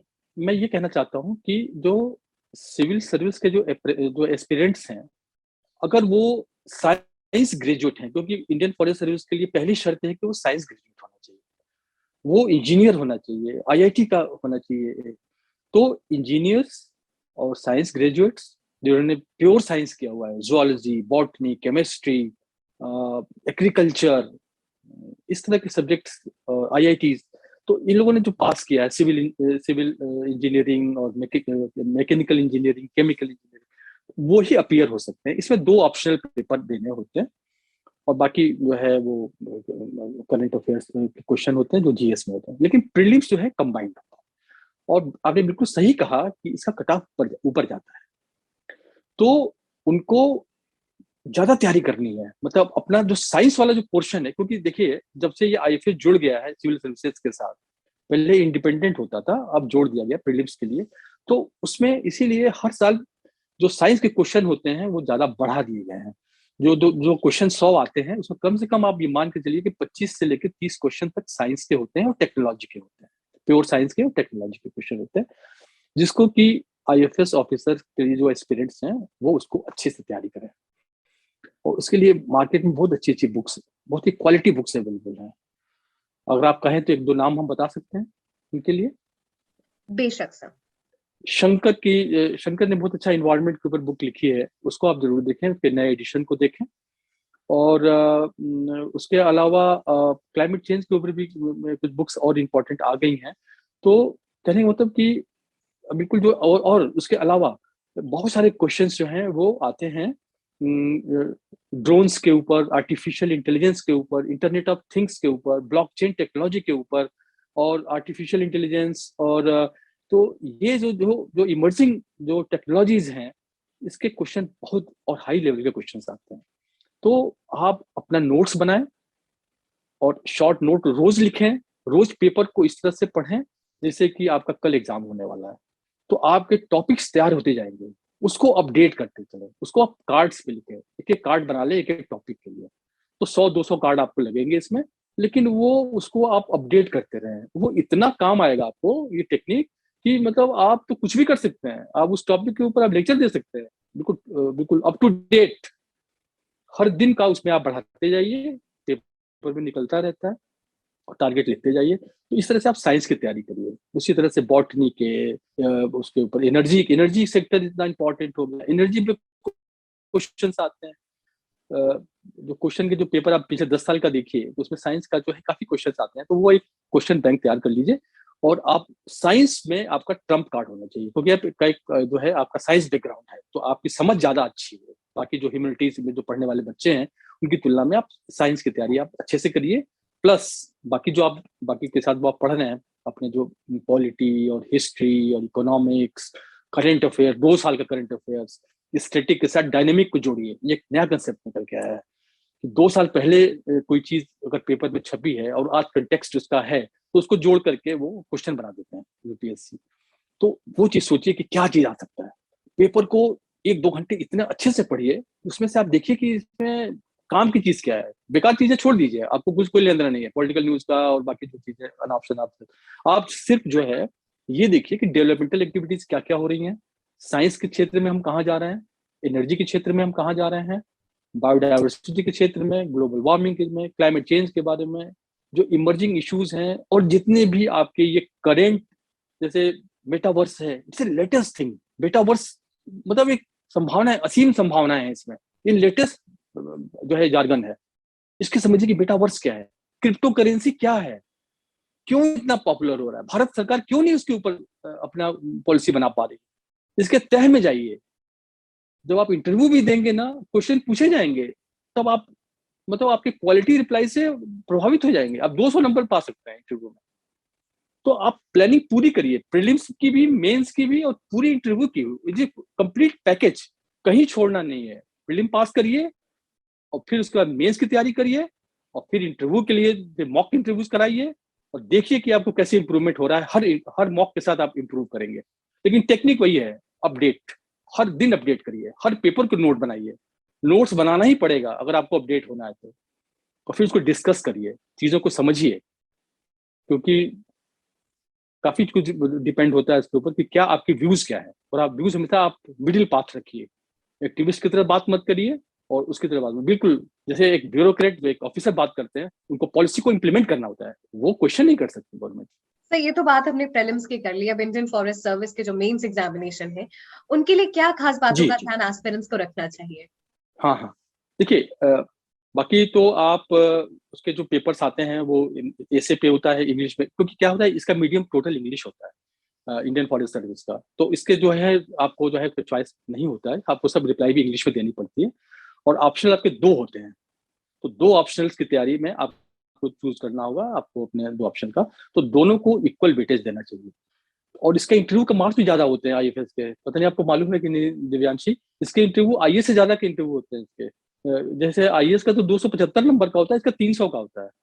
तो इसमें स्कोर करना मतलब एक तरह से आप इंटरव्यू में अच्छा करेंगे तो आपके सिलेक्शन के चांसेस बहुत ज्यादा बढ़ जाते हैं। तो ऑप्शनल के लिए तैयारी वही करिए जो आपने अपने ग्रेजुएशन लेवल पे आपने जो पढ़ाई की है, उसके नोट्स आपके पास जरूर होंगे, उसको आप जरूर पढ़ लीजिए, अपडेट कर लीजिए। जो उसके बुक्स हैं लेटेस्ट वो ले आइए और नोट्स बना लीजिए। जब मैंने तैयारी की थी तो मैंने पूरे नोट्स बना लिए थे, सबके नोट बना लिए थे, और क्वालिटी नोट्स बनाए थे। उस समय तो लाइब्रेरी में जाया करता था मैं, उसमें तो ये नेटवर्क नहीं था, गूगल भी, गूगल बाबा भी नहीं थे उस समय शायद। तो हालत ये था कि हर चीज के लिए, छोटी छोटी चीज के लिए भी लाइब्रेरी जानी पड़ता था, मतलब करने के लिए कि भाई इसमें क्या पढ़ना। तो नोट्स बहुत काम आएंगे, आप नोट्स बनाएंगे ना, तो लिखने पर क्या होता है कि वो जो है हर चीजें आपको जो है वो आधी तैयार हो जाती हैं। उसको आप रिवाइज जरूर करते रहिए, क्योंकि वो शॉर्ट मेमोरी में जाती हैं। अब रिवाइज करते रहेंगे नोट्स को, तो पिछले 10 साल का क्वेश्चन पेपर निकाल करके उससे सबके क्वेश्चन सॉल्व कर लीजिए, सॉल्व करके और नोट्स बना लीजिए, और बना करके उसको आप समय समय पर तैयार करते रहिए। उसी में से आपको 5 क्वेश्चन करने होंगे, कुछ कंपलसरी क्वेश्चन होते हैं, कुछ और वो फिक्स है, वो उनका ऑप्शनल का उनका जो स्टाइल है वो आप जब देखेंगे पेपर तो आपको समझ में आ जाएगा। और प्योर बिल्कुल उस तरह के क्वेश्चन होते हैं जिसमें कि आपको लिखना होता है। तो आप बड़े आराम से आप, हाँ ये जरूर ध्यान रखिए कि पहला क्वेश्चन की क्वालिटी और पांचवें क्वेश्चन की क्वालिटी भी बराबर रहे। ये नहीं कि पांचवें में जल्दी जल्दी कुछ लिखा तो वो क्या होगा कि क्वालिटेटिवली आपको नंबर को कम कर देगा। तो टाइम को बांट के, टाइम मैनेजमेंट बहुत इंपॉर्टेंट है। 3 घंटे में आपको 5 क्वेश्चन करने हैं अगर, तो उसमें आप अपना 40 मिनट 35 मिनट के एक क्वेश्चन से मतलब टाइम मत लगाइए। पहली बार होता क्या है कि टाइम लग जाता है, ज्यादा लग जाता है, उसमें टाइम आपका जो है शॉर्ट हो जाता है। तो ये अगर आपने बैलेंस कर लिया, थोड़ी प्रैक्टिस कर ली, तो आपके पांचों क्वेश्चन बराबर होंगे और आपको 100% इंटरव्यू कॉल मिलेगा अगर आपने अच्छे से ऑप्शनल ही की है। इंडियन फॉरेस्ट सर्विस का जो जो की है वो ऑप्शनल। आईएएस में जो है वो जीएस उसका की है, और इंडियन फॉरेस्ट सर्विस के लिए उसके ऑप्शनल उसके की है, क्योंकि उसमें 4 पेपर होते हैं जीएस के, इसमें जो है उतना नहीं होता वेटेज, और इसका वेटेज ज्यादा, ऑप्शनल का ज्यादा होता है। तो अगर आपने दोनों ऑप्शनल बढ़िया से तैयार किया हुआ है और क्वेश्चन आपके तैयार हैं और एग्जाम में मिल गया, तो आप अच्छे से क्वालिटी वाइज करें तो अच्छे नंबर मिलते हैं, बहुत अच्छे स्कोर करेंगे आप। और फिर आपको कोई रोक नहीं सकता है, फिर आपका इंटरव्यू कॉल मिलेगा ही। फिर आप वो जस्ट लाइक दैट फिर आप अपना इंटरव्यू की तैयारी करिए। तो मेरा ये सजेशन है कि ऑप्शन को तैयार करना है और अपने करंट अफेयर को भी टच करते रहना है, मेंस को। सर ये तो हमने प्रीलिम्स और मेंस की बात कर ली, मैं इंटरव्यू की बात करना चाहूंगी। इंटरव्यू 300 नंबर का होता है इंडियन जी। फॉरेस्ट सर्विस के हाँ लिए। जी जी। सर जो बोर्ड है, what it looks in a candidate? Okay, देखिए, इंटरव्यू का जो बेसिक पर्पज है वो आपका नॉलेज टेस्ट नहीं है। ये बहुत बच्चे जो आते हैं वो नॉलेज के से समझते हैं कि नॉलेज का टेस्ट होता है। ये नॉलेज का टेस्ट नहीं है, ये आपके पर्सनालिटी का टेस्ट है। पर्सनालिटी में आप कैसे आप जो है आप रिप्लाई दे रहे हैं। वो हर क्वेश्चन जो है, क्वेश्चन जो पूछा जाता है, तो उसके पीछे मंशा ये होती है कि हम आपके किसी एक पर्सनालिटी ट्रेट को हम जो है एक्सपोज कर रहे होते हैं। तो जैसे मैंने आपसे पूछा कि पर्टिकुलर कोई क्वेश्चन मान लीजिए पूछा हमने इंटरव्यू में, तो मान लीजिए उस कैंडिडेट को नहीं आता है उसका, तो वो कह सकता है सर मैं इसके बारे में पढ़ूंगा, पढ़ के जरूर देखूंगा, बाकी मैं इसको नहीं बता सकता। तो उसमें कोई प्रॉब्लम नहीं है। आप किसी भी प्रश्न का उत्तर देने में अगर आपको नहीं आता है तो आप बिल्कुल परेशान मत होइए, लेकिन जिसका उत्तर आपको आता है उसको अच्छे से दीजिए। अगर आपने गेस करने का प्रयास किया, ब्लफ देने का प्रयास किया, तो वो आपकी निगेटिव चला जाएगा। वो पर्सनालिटी टेस्ट जो है वो उसमें आ जाएगा कि आप जो है रिप्लाई देने के लिए you are beating about the bush, you are not coming to the point. और वो चीज जो है ये एक ऑफिसर लाइक क्वालिटी का पार्ट नहीं होता है। इससे बहुत कम नंबर हो जाते हैं आपके, क्योंकि बोर्ड जो है वो आपको जानना चाहता है आपका नॉलेज ऑलरेडी टेस्ट हो चुका है आपके मेंस के क्वेश्चंस के तरफ, जो आपने रिप्लाईज दी हैं वो आपका नॉलेज ऑलरेडी टेस्ट हो चुका है। ये बस एक पर्पसफुल कन्वर्सेशन है एक सीनियर ऑफिसर के साथ बडिंग ऑफिसर का। वो ये देखना चाहते हैं कि इस बडिंग में कितना स्ट्रेंथ है, कितना ये सस्टेन कर सकता है। तो कई जो चीजें हैं उसमें आप फेस स्माइलिंग रखिए, आप वो देखेगा बोर्ड की कुछ क्वेश्चन इस तरह के भी होते हैं जो आपको स्ट्रेस में डालते हैं, जानबूझ के ऐसे क्वेश्चन पूछे जाते हैं जिससे कि आप स्ट्रेस में आ जाए।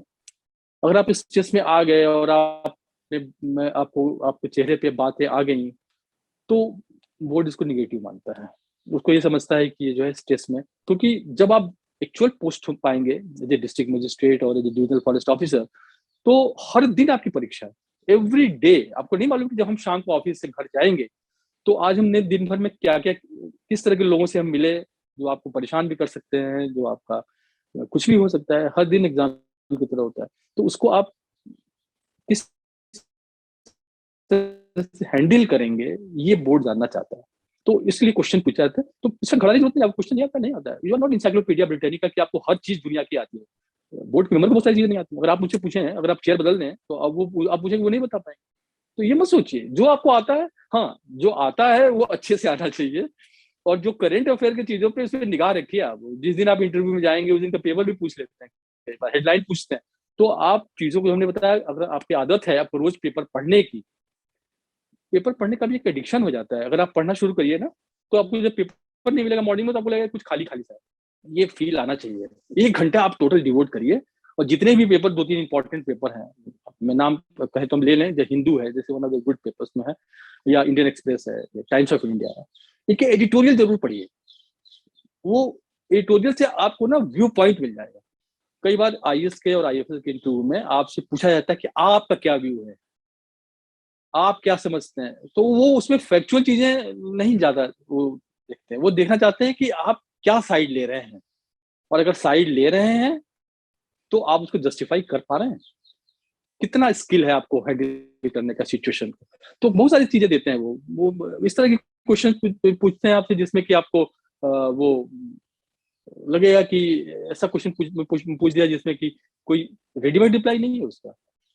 वो जानना चाहते हैं कि आप जो है जो व्यू ले रहे हैं वो कोई एक्टिविस्ट वाला व्यू है कि बिल्कुल नहीं एक्सट्रीम, या बिल्कुल आपने ऐसा व्यू ले लिया कि जो बिल्कुल टफ वाला। आप ऐसा लेते हैं जिसमें कि रास्ता भी निकले और उसमें आपका कुछ innovation out of box type की रिप्लाई भी आए। तो ऐसा इसको थोड़ी प्रैक्टिस करनी पड़ती है, ये ट्रेट आप डेवलप कर सकते हैं। तो इस तरह के क्वेश्चंस को आप जो है हैंडल करें और बाकी वेल ड्रेस्ड होकर के जाएं। कई बार पूछते थे हम लोग क्या पहनना, वेल ड्रेस होकर जाइए, आधा तो आप बाजी मार लेंगे अगर आपने वेल ड्रेस नहीं, क्योंकि बोर्ड देखता है कि आपने, क्योंकि ये बहुत फॉर्मल ओकेजन होता है, इंटरव्यू बहुत फॉर्मल ओकेजन है, उसको आप उसी रूप में लीजिए, कैजुअल मत बनिए। बिल्कुल आप अच्छे से जो आपका बेस्ट ड्रेस आपके पास है वो पहनिए और जाके छा जाइए। बिल्कुल आप बिल्कुल सोचिए कि हाँ मुझे इसको विजय प्राप्त करके निकलना है यहाँ से। जो भी प्रश्न पूछे जाएंगे उसको आप अपने ज्ञान से, क्योंकि अगर आपने रोज पढ़ाई की है तो आप जानते हैं, अपडेट है आप, कोई दिक्कत नहीं आएगी आपको। आप स्माइल फेस रखते हुए जो 25-30 मिनट के जो टाइम होता है, क्योंकि वहाँ 5 मेंबर होते हैं और हर आदमी जो है 5 मिनट का टाइम को मिलता है, 2-3 क्वेश्चन ही पूछ पाते हैं वो, तो कम से कम 15-20 क्वेश्चन वो पूछेंगे। करंट अफेयर के होंगे या आपके सब्जेक्ट के होंगे या कुछ ओपिनियन बेस्ड होंगे या कुछ आपने हॉबीज लिखी हैं। हॉबीज लिखिए बहुत ध्यान से, जो आपने हॉबीज लिखा है, जो आपने डेफ में जो आपने लिखा हुआ है उसको अच्छे से तैयार कर लीजिए। उसमें कुछ भी पूछ सकते हैं डेफ के बारे में कि आप कहाँ के रहने वाले हैं, वहाँ के बारे में। बनारस का है तो मान बनारस के बारे में पूछेंगे कि हाँ भाई वहाँ के घाट के बारे में बताइए, कॉरिडोर के बारे में बताइए, काशी विश्वनाथ कॉरिडोर। तो अगर आप अपडेट है तो आप तो आपका तो फिर आपके क्षेत्र में आ गया। तो ऐसा करिए कि बॉल आपके कोर्ट में रहे और आप जो है उसको आप हैंडल करिए। ड्राइविंग सीट पे आप रहिए इंटरव्यू में, मैं तो यही कहता हूँ। मैंने बहुत बच्चों के मॉक इंटरव्यूज लिए हैं और उनको मैं यही कहता हूँ कि कॉन्फिडेंस शेक नहीं होना चाहिए, क्योंकि आपने मेंस पास कर लिया तो आप सोचिए कि आप कुछ सिलेक्टेड लोगों में आ गए, आपके चांसेस 1/3 है, तीन में से एक आदमी को सिलेक्ट ही होना है इसमें, तो आप क्यों नहीं, do your best. Definitely sir. और जैसे आपने बताया कि ये जो 1:3 वाला कॉन्सेप्ट अभी आपने दिया है, बहुत सारे लोगों को कॉन्फिडेंस आ जाएगा because people do not think in this way. Yes yes. देखिए, जब प्रीलिम्स होता है तो करीब 9 लाख बच्चे फॉर्म भरते हैं, उसमें से 5 लाख देते हैं, 4 लाख तो सिर्फ भर देते हैं, वो सीरियस नहीं होते हैं, और 5 लाख जो है वो देने आते हैं, उसमें से 2.5 लाख जो है वो आधा पेपर छोड़ देते हैं, वो नहीं नहीं लिखते। तो करीब 2-2.5 लाख है। उसमें से सिर्फ जो है, ये मान के चलिए कि आपका कंपटीशन सिर्फ 30,000 बच्चों से है, क्योंकि जो सीरियस बच्चे वो 30-35-40 हजार से ज्यादा नहीं है।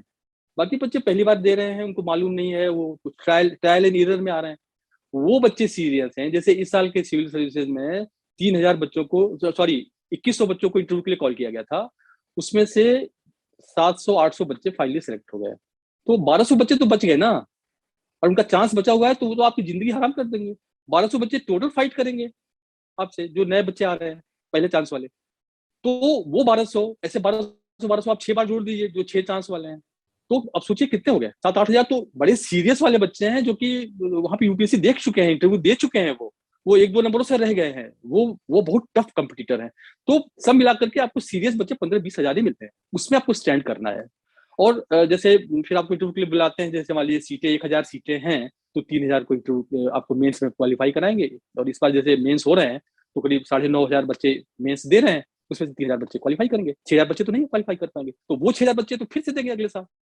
तो ये जो सीरियस बच्चे हैं, ये ही हर साल ये प्रॉब्लम खड़ी करते रहते हैं, क्योंकि वो मेन है जो मिस कर गए।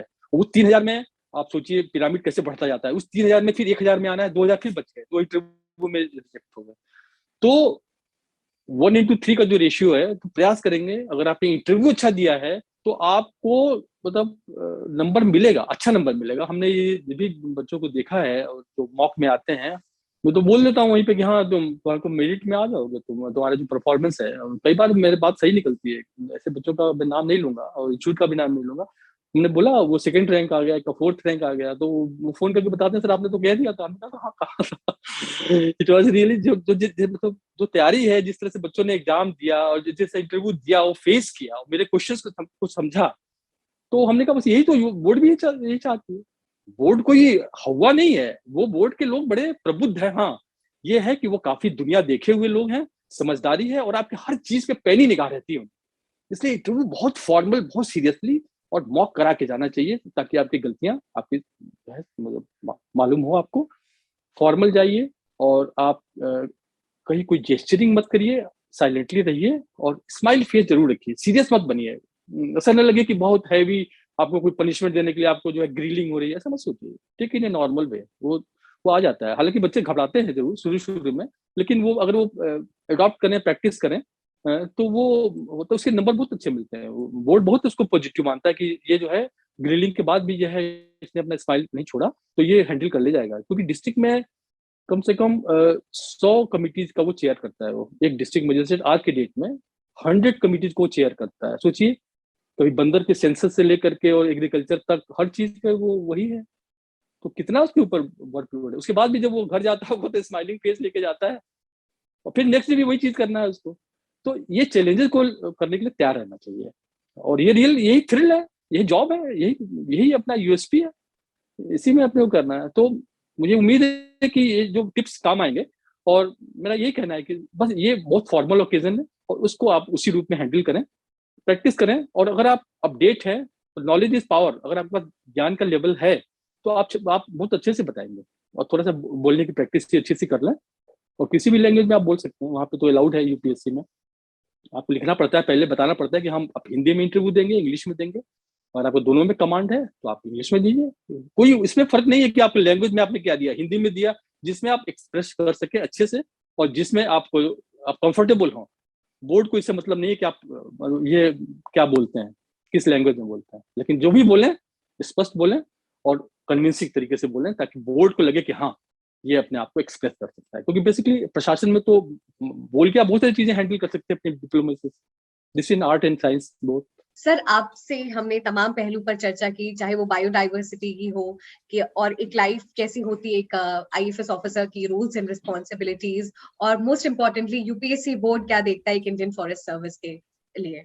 सम सेशन के एंड में है, आप कुछ फाइनल टिप्स देना चाहेंगे? जी जी बिल्कुल।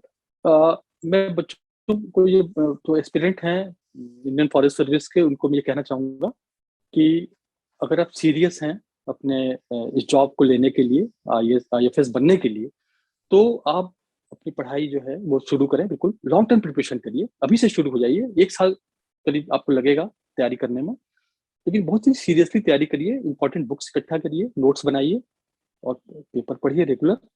और आप नोट्स बनाएंगे तो उसके आधार पर आपकी जो तैयारी भी होती रहेगी, और पिछले वर्षों के कुछ जो क्वेश्चंस पेपर हैं वो आप उसको तैयार कर लें। और आप जो है, जितने बहुत सारे टेस्ट पेपर मार्केट में बहुत सारी चीज अवेलेबल है, लेकिन one has to be selective. बहुत सारा करने की आवश्यक्ता नहीं है, बहुत सारी बुक्स के ऊपर करने की। आप सिलेक्टेड बुक्स को ही पढ़ें, और लेकिन फोकस वे में पढ़ें और चीजों को समझने का प्रयास करें। ये बहुत जरूरी है कि क्वेश्चन क्या उसी हिसाब से आते हैं। उसमें कोई इस तरह के क्वेश्चन नहीं आएंगे जो आपको जो है वो बीट करने के लिए आ रहे हैं। वो आप इंपॉर्टेंट क्वेश्चन ही आएंगे। तो आप वो तैयारी करिए, फोकस वे में तैयारी करिए, और कॉन्फिडेंस कभी लूज मत करिए। अगर पहले चांस में नहीं होता है, बहुत ऐसा कम होता है कि लोग पहले चांस में आ जाएं, अदरवाइज ऐसा नहीं होता। तो UPSC जो है 6 चांस नहीं देती, सिर्फ जापान में 1 चांस मिलता है। बहुत कम लोग जानते होंगे, सिर्फ जापान में जो है सिविल सर्विसेज में सिलेक्ट होने के लिए 1 चांस ही मिलता है, उसके बाद दूसरा चांस नहीं मिलता। भारत में कम से कम ये मान के चलिए कि 6 चांस तो दे रहे हैं। वो समझ रहे हैं ना कि बच्चे तैयारी करें, किस परिवेश से आ रहे हैं। तो अगर वो तैयारी कर रहे हैं, उनके अंदर कॉन्फिडेंस अगर वो है, तो थोड़े से उनको अगर सपोर्ट मिल जाए, तो मैंने तो चमत्कार होते हुए देखा है। और हम लोग का बेसिक रोल यही है कि जो सीनियर ऑफिसर हैं उस फील्ड के, वो जो एस्पिरेंट्स हैं उनको प्रॉपर गाइड करें, और अच्छे किसी अधिकारी के साथ इंटरेक्ट करें, बातचीत करें, समझने का प्रयास करें। हम समझते हैं कि इन टिप्स को बहुत सहायता मिलेगी। हाँ, अपनी तैयारी ना छोड़ें, तैयारी जो है वो करते रहें, और हर समय सोचे कि हम IFS बन चुके हैं। ये मन सोचिए, आप इमेजिन करते रहिए कि हाँ आप ऑफिसर हैं, ये सोचिए। ये कभी मत सोचिए, क्योंकि बहुत सारे पड़ाव ऐसे आएंगे एग्जाम के बीच बीच में, जब आप जो है मतलब मोटिवेशन में आपकी कमी भी आ सकती है, क्योंकि पढ़ाई करना एक तपस्या के बराबर होता है। तो कंसंट्रेशन बनाए रखना रियली एक चैलेंज होता है। तो ये कहीं मत छोड़िए आप। 1 वर्ष की तपस्या से आप 35-40 वर्ष के लिए आप जो है आप अपने पूरा कर सकते हैं हॉबीज को भी, और अपने गवर्नमेंट को के प्रति भी आप अपना काम। और सबसे बड़ा कमिटमेंट ये है कि आप देश के लिए कुछ कर रहे हैं। आप एक पेड़ को भी बचा लिया आपने, या एक जानवर को बचा लिया, एक टाइगर को मरने से बचा लिया, तो आपको इतना सेटिस्फेक्शन मिलेगा कि आप उसकी कल्पना भी नहीं कर सकते।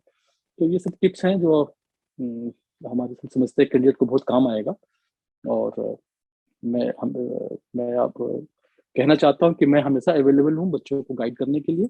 जब भी वो चाहे, कभी भी चाहे, किसी भी चीज़ के ऊपर, चाहे सब्जेक्ट के ऊपर, चाहे इंटरव्यूज के ऊपर, चाहे मैं उनको जो गाइड करने के लिए हमेशा तैयार।